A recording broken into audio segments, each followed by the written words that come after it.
Hello everybody, my name is Michael K and welcome to a replica airguns video. Today we're going to talk a little bit about ammunition types, also about a little bit of a touchy subject. Can you convert a blank gun to a real gun? And to be honest, I really dislike talking about that, but I get asked enough that I think it needs to be addressed here in a video.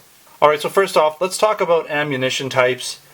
And I get asked this question probably 10 times a day from people. They ask me, the biggest question is, can I put an airsoft BB in a regular BB gun? Or can I put steel BBs in an airsoft gun? So they want to know if a 4.5 millimeter BB pistol that shoots steel BBs, see if I can pick one up here, rolling around. So one of these guys, these aren't easy to pick up. So one of these guys, and we'll grab one of these guys for the sake of...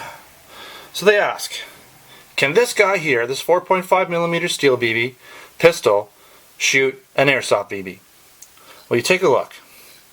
Now imagine the barrel is the size of this. Is that going to fit in it? No, it's not. So I find it to be a really strange question, because to me it seems very, very obvious, but maybe people aren't looking at the BBs and they're not looking at the sizes. The one says 4.5 and one says 6 millimeter. Maybe they're not taking that into consideration. The other thing is they'll say, well, are there 4.5 millimeter plastic BBs? So are there airsoft BBs made for this size? You know what? I think there actually are, and people have said yes. But the problem there is when you take an airsoft BB in plastic and make it that small, it becomes very, very light. And so it's not going to be very accurate. It's going to fly around. It's going to be affected by a lot of things. It's not going to shoot very far because it needs to have some mass to it. And if it's that small, with next to no mass, because it's plastic, it's not going to do the job. That's why airsoft BBs are this size. So people say, well, couldn't they just make it plastic but heavier? Sure you could. Now it's getting heavy like a steel BB. So it's almost like a steel BB except for it's plastic. It has the same mass. It's going to shoot a little bit more accurate. But when it hits something, it's going to penetrate. So skin, it's going to penetrate. That's not the whole purpose of airsoft. Shooting it at somebody, you don't want to penetrate their skin. So you need to use the right ammo. This is not going to, and to further explain this, let's take this. This is a 4.5 millimeter Dan Wesson shell, and you'll see it doesn't fit, right? And this is a airsoft shell. Imagine that's the barrel. It's not going to do anything for you, okay? So please understand that. Please watch this video. I'll probably be pointing all future references to that. Now, people will ask another question. They'll say, can you put lead pellets in BB guns? Can you put steel BBs in pellet guns? Because they're technically the same diameter.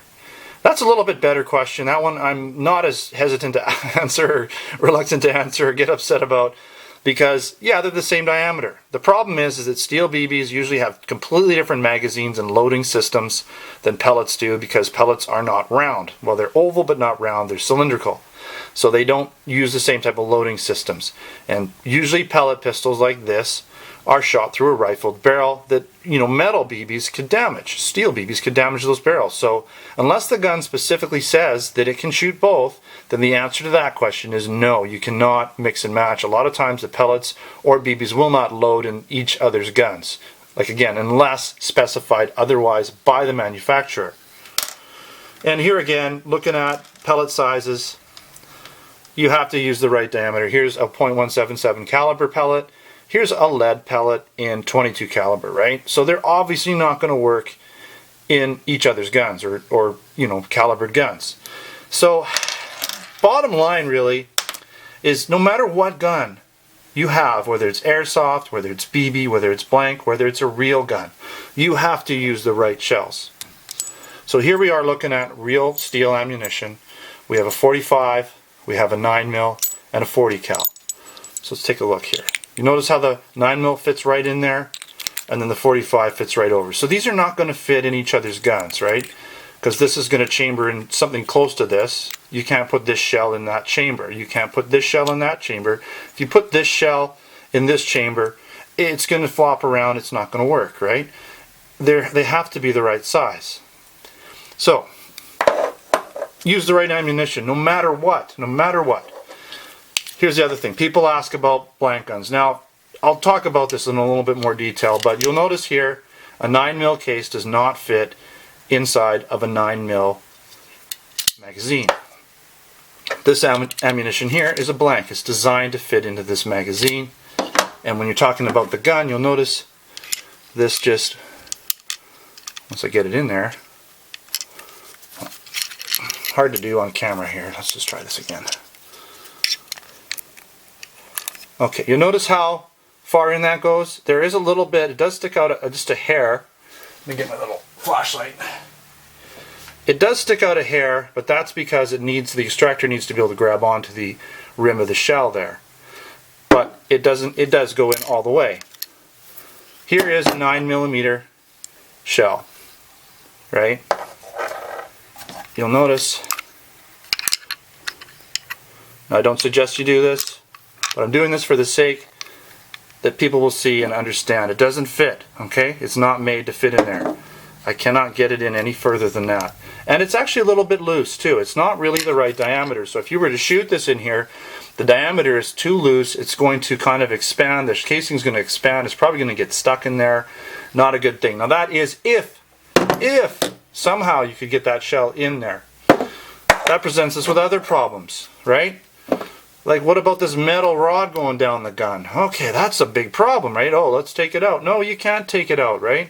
Very hard to take out. If you could take it out, you know, it's going to be a mess in there. And then, okay, well, first off, before I even get into that, converting anything, whether it be a piece of metal or a stick, into a gun that shoots real ammunition is illegal almost everywhere. And, you know, if you want a real gun, go through the process of acquiring whatever you need to acquire to get that gun, okay? You know, go through the process, get the paperwork, take the courses, whatever it is in your country that you need to do, because you do not want the police knocking at your door and arresting you and charging you and throwing you in jail for who knows how many years over something so stupid like trying to convert a blank gun into a real gun, or a lead pipe into a real gun, or copper pipe, or whatever it happens to be. So if you were to be able to drill this out, put the real ammunition in it, make it fire somehow, this gun is not it's not made out of real steel. Like, there is steel in it in certain places, but where it needs to be to make this gun safe for high pressures of live rounds, it's just not made to do that. Now, the reason why blanks, even though blanks have lots of charge in them, there's no real restriction. That charge just goes out. It's not pushing anything. When you put a big piece of lead between the charge and the barrel, so it's got to push that lead out, it creates all sorts of pressure.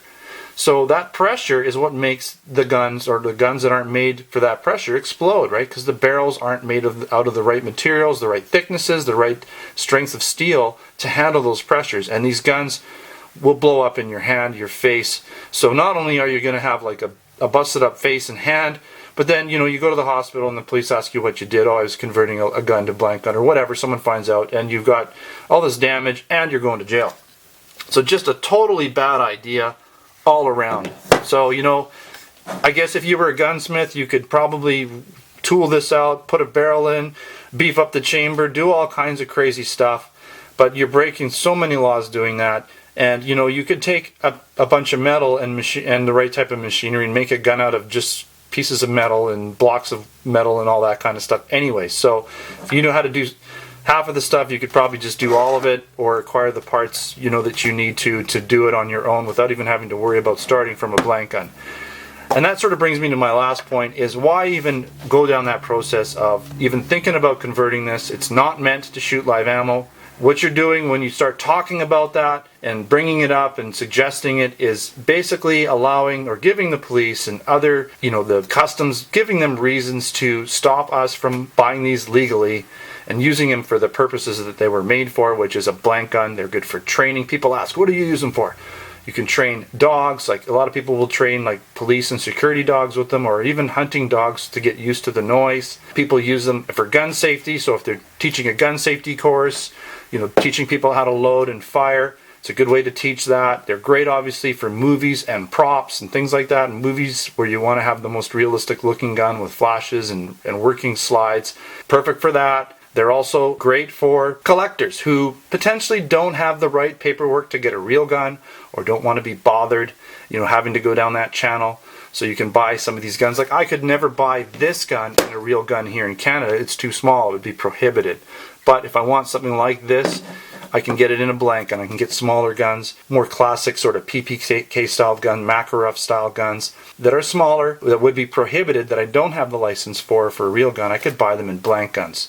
Alright, that pretty much wraps this up. Didn't want to come down too hard on anybody, but this information needs to be out there because I do get a lot of questions. And so now I can point you to this video and hopefully this answers your question. Thanks for watching another Replica Airguns video. Until next time, take care.